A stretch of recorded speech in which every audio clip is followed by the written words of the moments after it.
할렐루야. 이 수요일 저녁 모든 일과를 마치고 하나님께 예배하는 여러분들을 축복합니다. 이 예배를 통해서 하나님의 임재를 체험하는 놀라운 예배가 되시기를 축복합니다. 기도하겠습니다. 아버지 하나님, 하나님께서 우리를 귀하게 여기셔서 이렇게 예배의 자리로 초청해 주셨습니다. 하나님, 이러한 하나님의 은혜를 생각하며 주님 앞에 겸손히 엎드리기를 원합니다. 또한 순종하는 마음으로 예배하기를 원합니다. 주님, 우리가 주님 앞에 무릎 꿇은 이 예배의 자리에 오시옵소서. 그리하여 이 예배를 받아주시옵소서. 우리의 심령을 바꾸어 주시고 우리의 심령 가운데 임재하여 주시옵소서. 그리하여 말씀으로 우리를 닦고 또 닦여져서 하나님의 진실된 백성으로서 또한 하나님의 사랑받는 자녀로서 살아갈 수 있도록 우리를 이끌어 주시옵소서. 오늘도 이 예배를 통해서 변화가 일어나길 소망합니다. 내 심령이 변화되기를 원합니다. 온전히 하나님을 따르는 자로 순종하기를 원합니다. 주님, 이 예배 가운데 오셔서 우리를 주장하여 주시옵소서. 예수 그리스도의 이름으로 기도하옵나이다. 아멘. 다 함께 찬송가 278장 찬양 드립니다.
내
찬송 하나 더 부릅니다.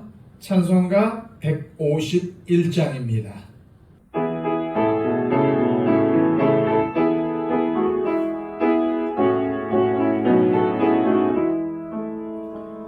만왕의 왕 내 주께서 왜 고초당했나.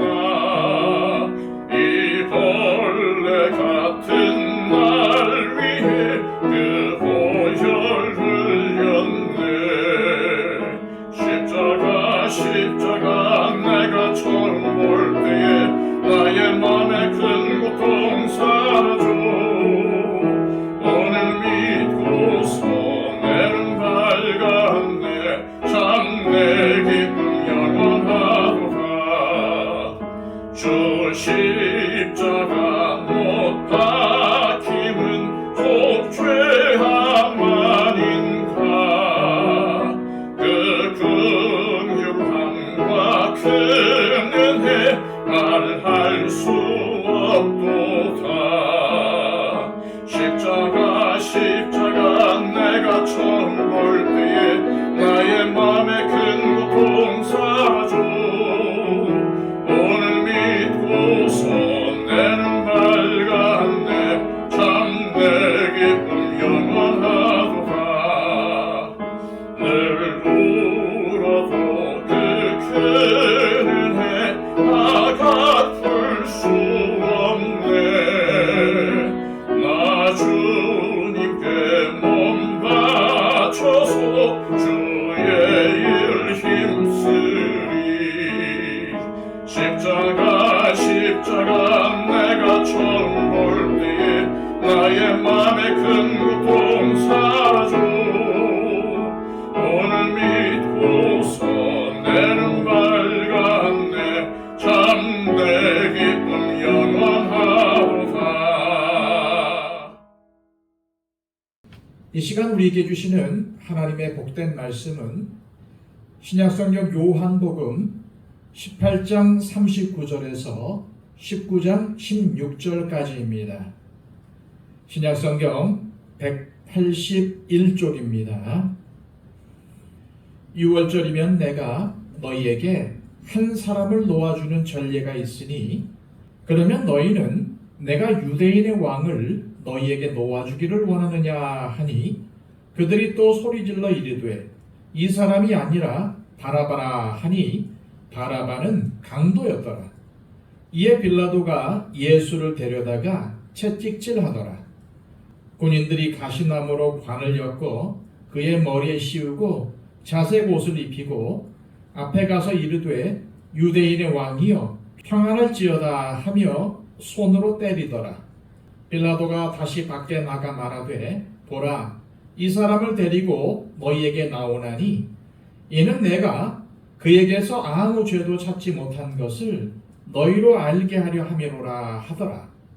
이에 예수께서 가시관을 쓰고 자색 옷을 입고 나오시니 빌라도가 그들에게 말하되 보라 이 사람이로다 하매 대제사장들과 아랫사람들이 예수를 보고 소리질러 이르되 십자가에 못 박으소서 십자가에 못 박으소서 하는지라. 빌라도가 이르되 너희가 친히 데려다가 십자가에 못 박으라. 나는 그에게서 죄를 찾지 못하였노라.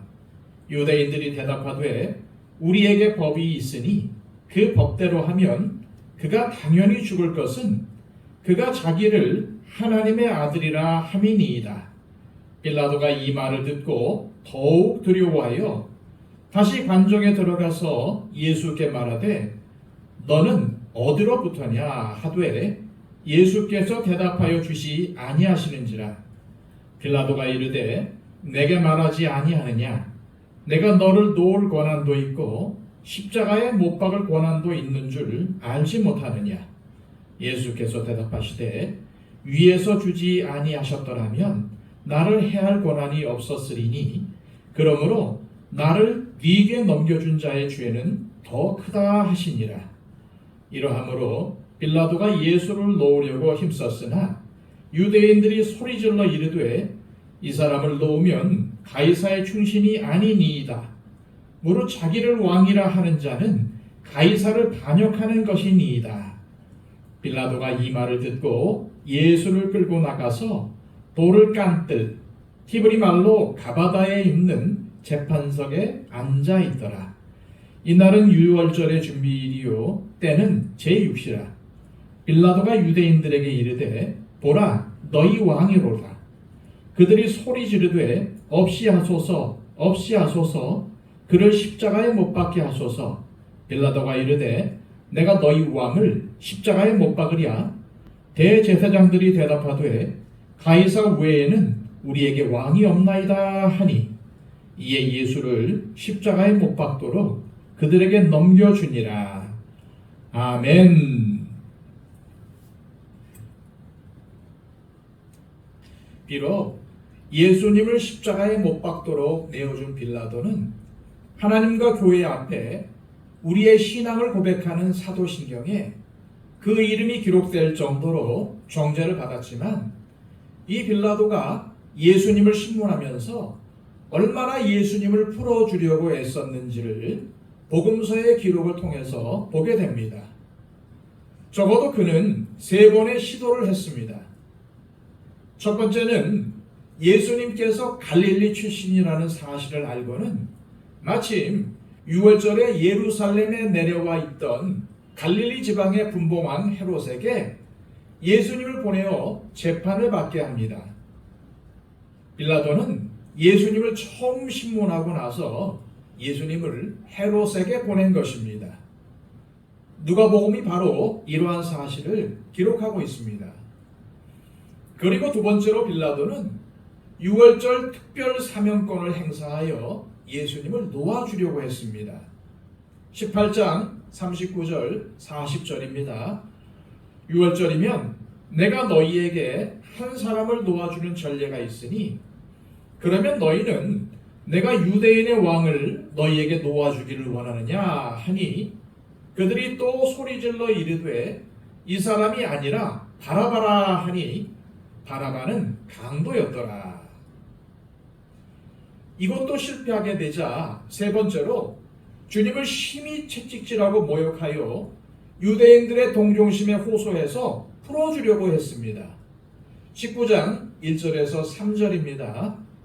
이에 빌라도가 예수를 데려다가 채찍질하더라. 군인들이 가시나무로 관을 엮고 그의 머리에 씌우고 자색 옷을 입히고 앞에 가서 이르되 유대인의 왕이여 평안할지어다 하며 손으로 때리더라. 이런 점에서 빌라도는 많은 사람들의 동정을 사는 인물이 되었습니다. 빌라도가 이렇게 행동한 것은 물론 예수님에게서 죄를 찾지 못했다는 점도 있지만 무엇보다 주요한 원인은 그의 부인의 꿈 이야기에서 비롯된 것이었을 것입니다. 이는 마태복음 27장에 기록되어 있습니다. 그러나 이것만일까요? 우리는 빌라도가 예수님을 재판하는 자리에서 오간 대화들 그리고 빌라도가 느끼고 있었던 감정이 어땠을지를 어느 정도 짐작할 수 있습니다. 19장 8절입니다. 빌라도가 이 말을 듣고 더욱 두려워하여. 빌라도가 예수님을 재판할 때 느끼고 있었던 감정은 두려움이었습니다. 그가 만일 저들이 말한 대로 하나님의 아들이라면 이러한 감정이었을 것입니다. 우리는 이제 이러한 상황 속에서 예수님께서 3번이나 재판장인 빌라도에게 무죄 판명을 받았음에도 불구하고 십자가에 못 박히는 사형 선고를 받으시는 기록을 보고 있는 것입니다. 세상에서 가장 죄인에게 동정적이고 긍휼을 베풀었던 유대 법정에서 사형 선고를 받으셨고 세상에서 법의 정의를 가장 내세웠던 로마 법정에서 재판장인 빌라도에게 무죄를 선언받았음에도 불구하고 사형 선고를 받으셨던 것입니다. 법적으로 따져보면 이 모든 재판의 과정과 결정은 불법이었고 일어날 수가 없는 일이었습니다. 성경은 이러한 과정을 통해서 세상 사람들과 세상 법정들이 예수님에게서 죄를 찾아내려고 애를 썼지만 결코 하나님의 아들이신 예수님에게서 어떠한 자그마한 죄도 찾아낼 수 없었다는 사실을 보여줍니다. 불법 재판이 아니고서는 도저히 예수님께 사형 선고를 내릴 수가 없었다는 것입니다. 오늘 본문을 통해 보았던 것처럼 빌라도는 예수님을 유월절 특사로 풀어주려고 일부러 흉악범인 바라바를 내세워 누구를 풀어줄지 유대인들에게 물었습니다. 바라바는 유명한 죄수였고 밀란을 일으켜 살인을 한 사람이었습니다. 하지만 대제사장들과 백성의 장로들에게 사주를 받은 무지한 백성들은 한 목소리로 바라바를 풀어주라고 소리쳤습니다. 이렇게 빌라도의 시도는 좌절되었습니다. 하지만 우리는 성경이 왜 이 이야기를 기록하고 있는지를 묻지 않을 수 없습니다. 바라바라는 이름은 흔하디 흔한 이름으로 한 아버지의 아들이라는 뜻입니다. 세상에 한 아버지의 아들이 아닌 자가 어디에 있습니까? 이 바라바라는 이름을 지닌 사람을 통해서 성경은 예수님께서 모든 인간, 한 아버지의 자녀로 태어난 모든 인간, 죽을 수밖에 없고 사형 선고를 받고 죽는 날을 기다려야 하는 죄인인 인간을 풀어주기 위하여 우리 인간이 죽어야 할 자리에서 우리 인간을 대신하여 죽으셨다는 것을 보여주고 있습니다. 다시 말해 십자가에 못 박혀 죽어야 하는 사형 선고를 받으신 그리스도를 통하여 죽을 수밖에 없었던 한 죄인이 구원을 받게 되는 이야기 속의 이야기로 바라바의 이야기가 기록되어 있는 것입니다. 바로 이것이 성경이 말하는 모든 인간이 가진 딜레마이고 모든 인간이 살 수 있는 길은 오직 죄를 알지도 못하신 예수님께서 모든 인간을 대신하여 죽임을 당하시는 길밖에 없다는 것을 보여주는 것이 바로 바라바 사건입니다. 이 시도가 무산되자 빌라도는 이제 유대인들의 요구를 수용하는 듯 예수님을 채찍질하도록 명합니다. 유대인은 사람들에게 채찍질하되 40대를 넘지 말게 하라는 율법의 규정이 있지만은 로마 제국에는 그런 자비 규정 따위는 없었습니다. 얼마만큼 채찍질하는가는 채찍질을 하는 사람이 더 이상 때릴 수 없을 만큼 지치거나 그의 책임자에게만 그치라고 명할 권한이 있었습니다. 그래서 종종 채찍질을 당하는 사람이 죽음으로써 끝나기도 합니다.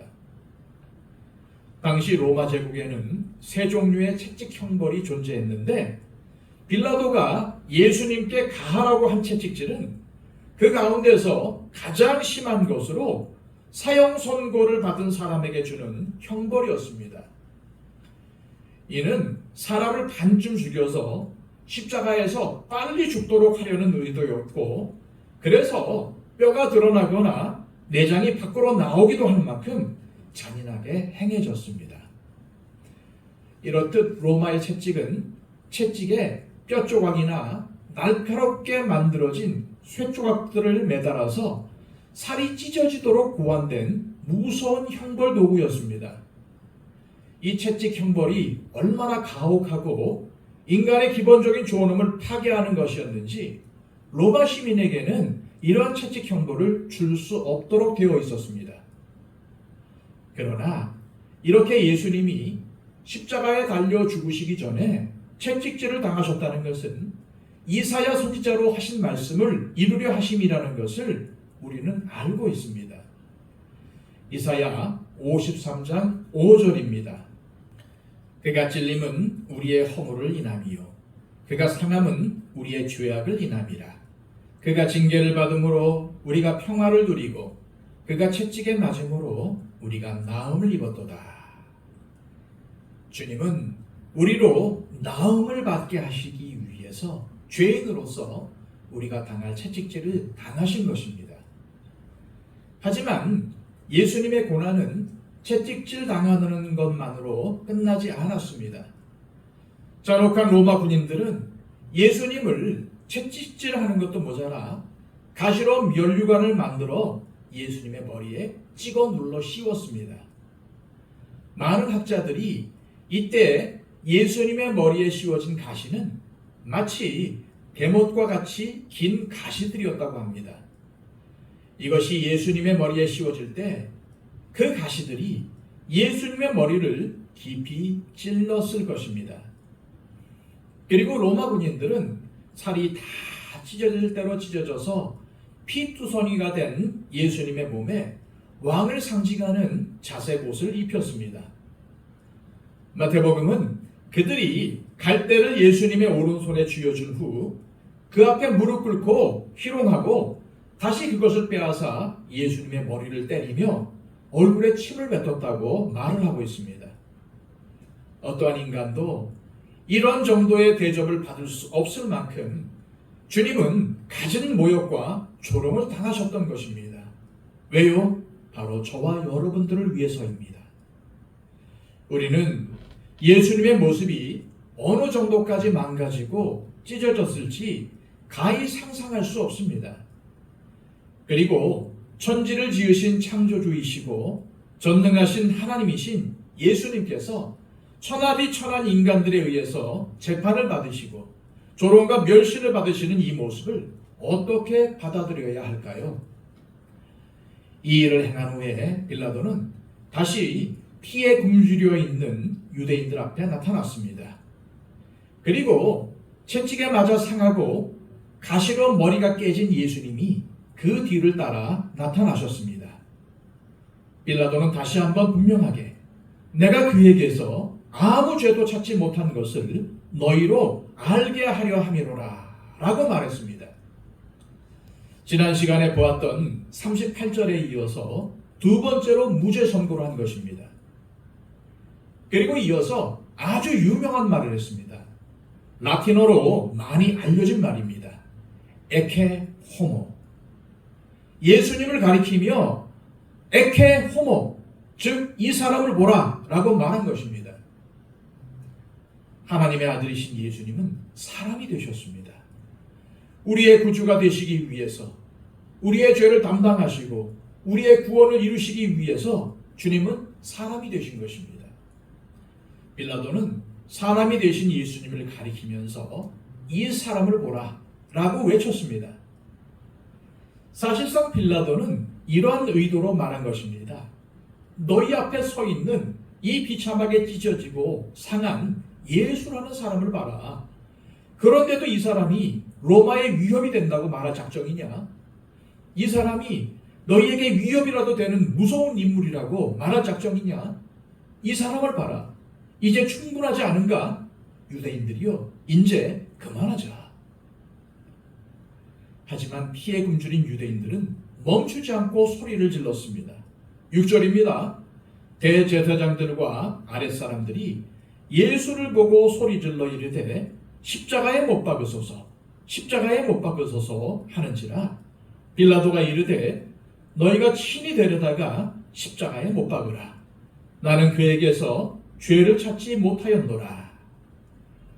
십자가에 못 박으소서, 십자가에 못 박으소서라고 소리 지르는 유대인들의 외침을 듣고 빌라도는 거의 체념한 듯이 다시 말합니다. 너희가 친히 데려다가 십자가에 못 박으라. 나는 그에게서 죄를 찾지 못했노라. 세 번째이자 마지막으로 빌라도의 무죄 선언입니다.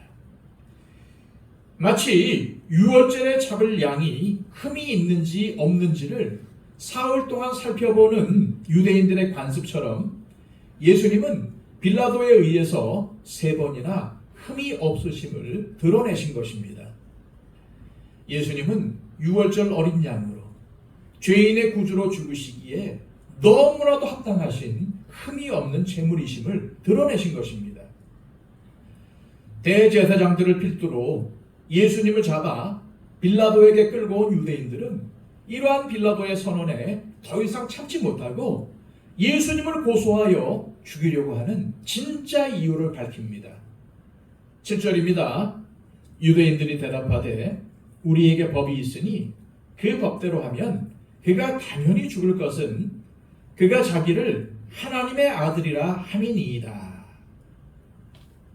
예수님이 자신을 하나님의 아들이라고 한 말이 그들의 귀를, 아니 그들의 마음을 계속해서 거슬렀던 것입니다. 이것이 예수님을 고소하여 죽이려는 진정한 이유였습니다. 그런데 이러한 이야기는 처음에 예수님을 빌라도에게 고소할 때는 하지 않았던 이야기들입니다.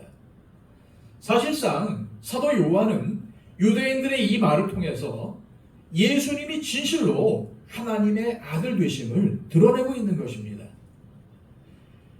유대인들이 예수님을 고소한 진실을 들은 빌라도는 두려웠습니다. 그렇지 않아도 빌라도는 자신의 아내에게 들은 말도 있고 해서 이 모든 상황에 대해 어느 정도 두려움을 가지고 있었습니다. 그런데 유대인들의 말을 듣고 나니 더욱 두려워졌습니다. 만일 예수가 하나님의 아들이라는 유대인들의 말이 사실이라면 빌라도는 자신도 모르는 사이에 엄청난 일을 저지르고 있는 것입니다.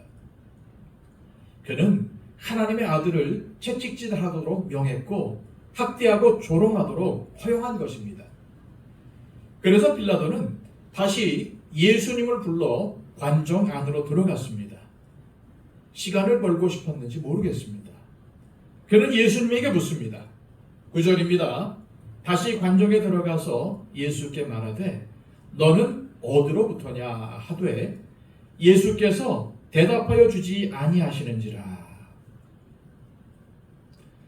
너는 어디로부터냐? 라는 질문은 예수님이 어디 출신인지를 묻는 것이 아닙니다. 빌라도는 이미 예수님이 갈릴리 출신이라는 사실을 알고 있습니다. 그의 질문은 예수님이 땅의 사람인지 아니면 하늘의 사람인지를 묻고 있는 것입니다.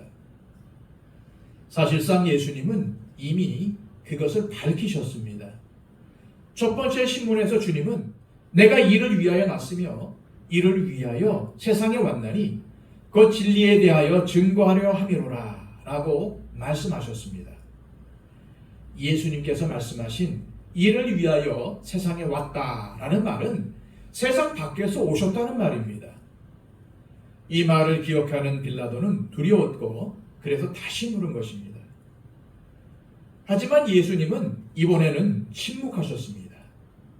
그 이유는 이미 대답을 하셨기 때문이고 또 한편으로는 이사야 선지자를 통해서 하신 말씀을 이루시기 위함이었을 것입니다. 이사야 53장 7절입니다. 그가 곤욕을 당하여 괴로울 때에도 그의 입을 열지 아니하였으며 마치 도수장으로 끌려가는 어린 양과 털 깎는 자 앞에서 잠잠한 양같이 그의 입을 열지 아니하였도다.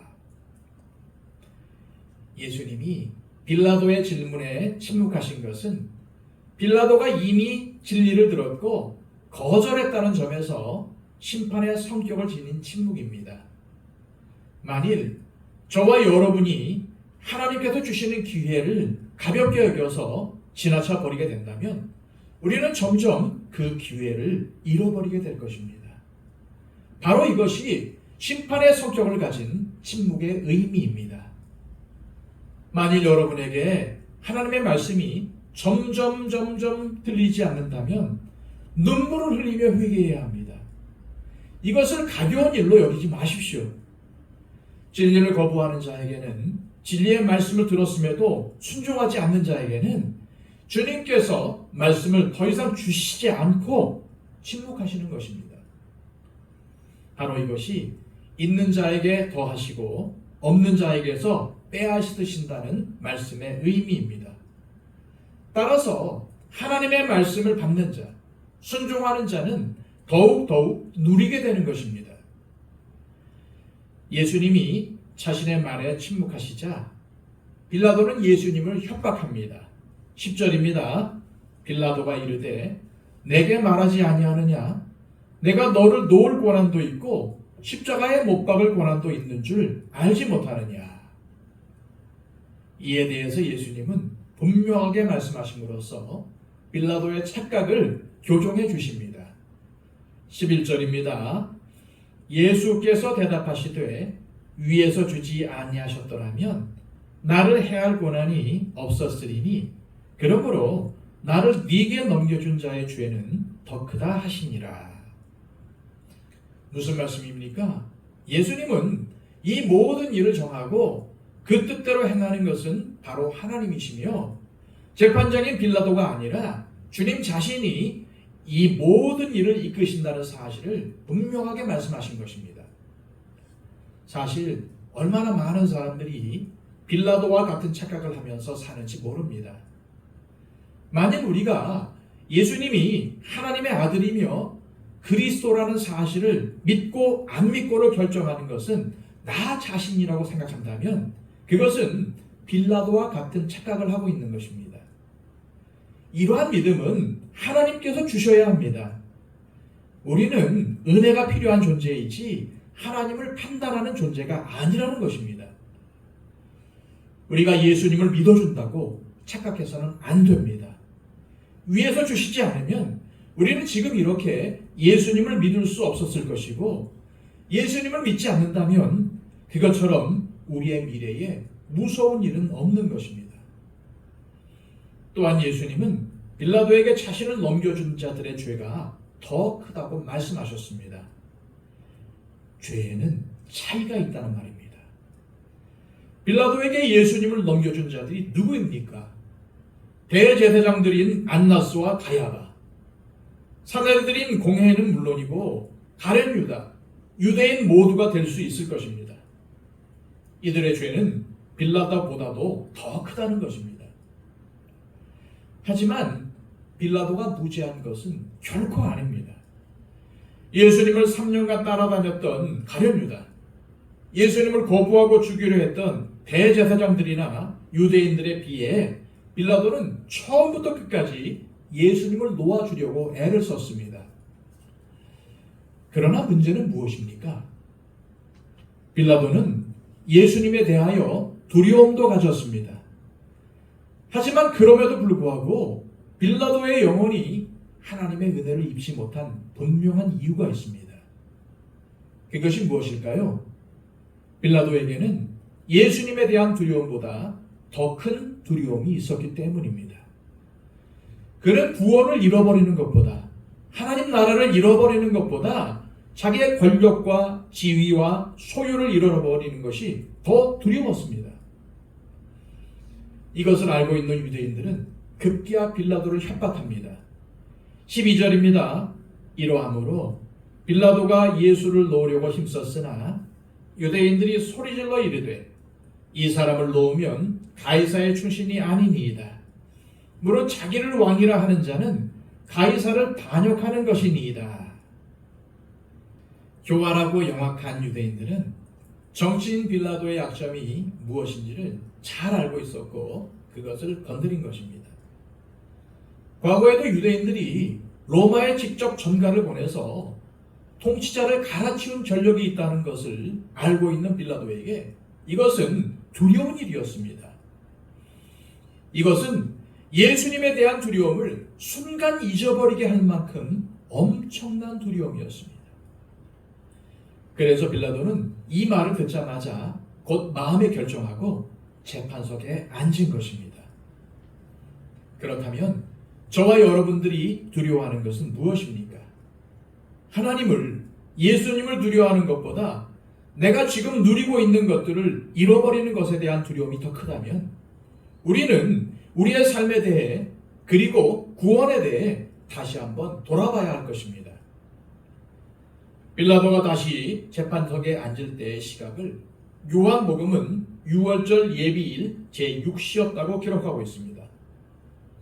6월절 예비일은 6월절을 예비하는 날로 6월절 양을 잡는 날이고 제6시는 우리 시간으로 낮 12시 곧 정오에 해당됩니다. 자신의 의도대로 일이 진행되지 않자 유대인들을 향하여 마음이 꼬일 대로 꼬여있는 빌라도는 계속해서 예수님을 유대인의 왕이라고 일컫습니다. 이는 비꼬는 말로 채찍에 맞아서 피가 낭자하고 아무 도울 자도 없는 이 연약한 인간이 바로 너희의 왕이다 라는 말입니다.